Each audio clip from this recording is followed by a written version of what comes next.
Você já teve a sensação de que o Brasil está perdendo a guerra contra o crime organizado? Talvez você esteja tendo essa sensação ao se deparar com vários casos de violência reiterados, expansões do crime organizado e, ao que parece, nenhuma atitude de fato efetiva cometida pelo Estado para impedir que isso aconteça. Facções dominam presídios, controlam comunidades, elegem candidatos e parece que tudo isso não vai ter fim e nós iremos nos tornar um narco-estado, tais como vemos em séries e filmes de TV, que infelizmente parecem estar cada vez mais próximos da nossa realidade. Mas será que ainda dá tempo de reverter isso? No vídeo de hoje, nós vamos analisar a questão do crime organizado no Brasil, o crescimento dessas facções e como impedir que isso continue a nos atormentar. O crime organizado nasceu há décadas atrás com a expansão territorial do nosso país.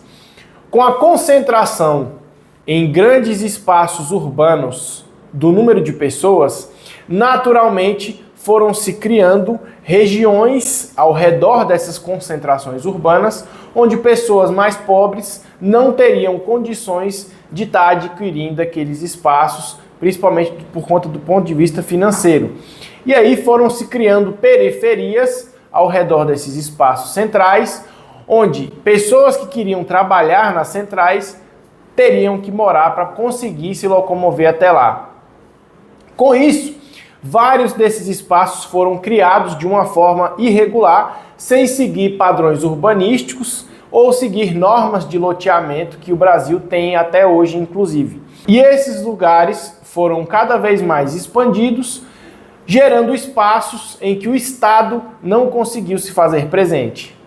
Com isso, crimes começaram a acontecer, pessoas começaram a ser presas e dentro dos presídios, esses criminosos começaram a se organizar e, saindo de lá, começaram a dominar esse território e fornecer serviços que o Estado não conseguia fornecer naquele lugar.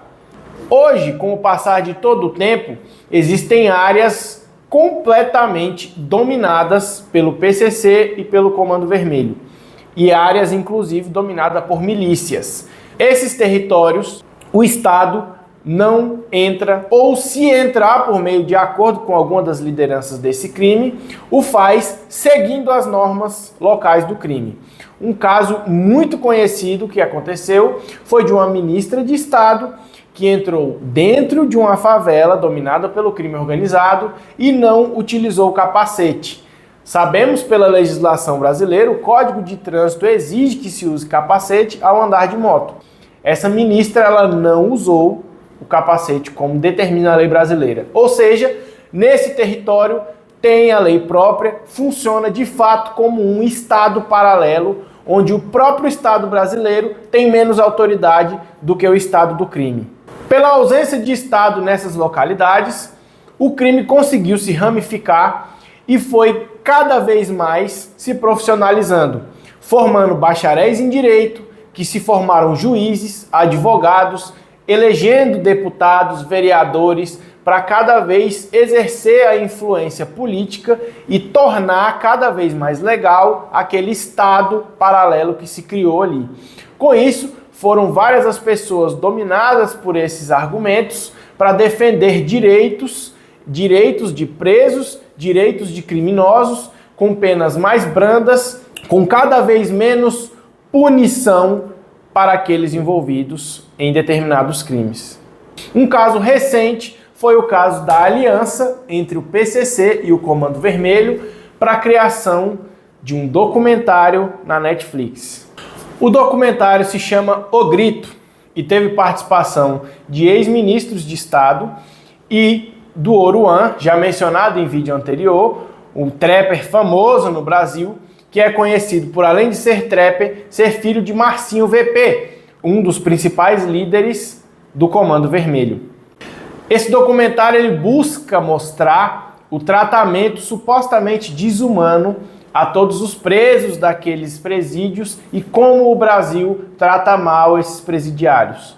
É importante ver que houve uma aliança entre facções criminosas para criar esse documentário, financiar esse documentário e influenciar você que está me ouvindo agora a defender essas pessoas. Mas agora eu quero te perguntar, quem é que defende você? Trabalhador honesto, que luta e muito para conquistar suas coisas, só nós sabemos o quanto o Brasil cobra para que nós consigamos conquistar nossos bens, nosso patrimônio. Quem é que defende você? Quem é que defende essa moça aqui que eu vou mostrar para vocês?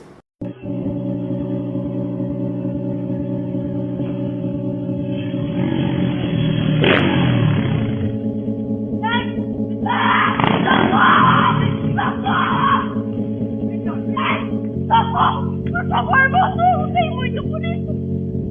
Por favor, por favor. Dá nojo ver um vídeo desse, não dá? O desespero dessa moça que tanto lutou e implorou para que protegessem o patrimônio, para que não levasse o celular que ela com tanto custo conquistou. Isso é o que acontece em um estado cada vez mais dominado pelo crime. Criminosos se sentem cada vez mais à vontade de cometer os seus crimes. Como combater isso tudo? É importante destacar que não é simples resolver esse problema, mas com boa vontade é possível de se resolver.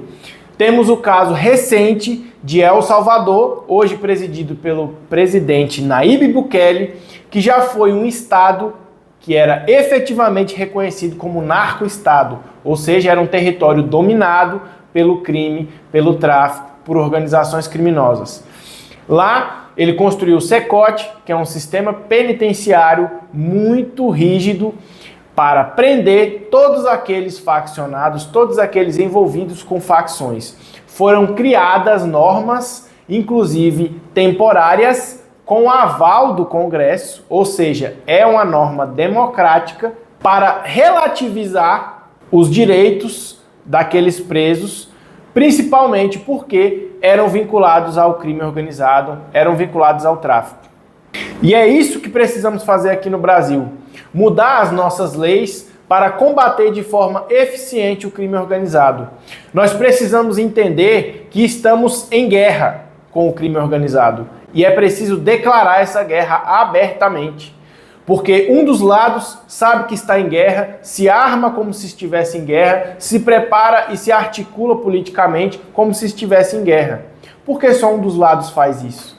Nós precisamos que as nossas leis também declarem guerra a esses sujeitos. É necessário que tenhamos uma nova constituinte para alterar nossas leis, colocando prisão perpétua para impedir que esses meliantes voltem ao convívio social, porque não há restauração social para essas pessoas, colocando inclusive para que sejam forçados a trabalhar os presos. Eles não estão em situação de liberdade.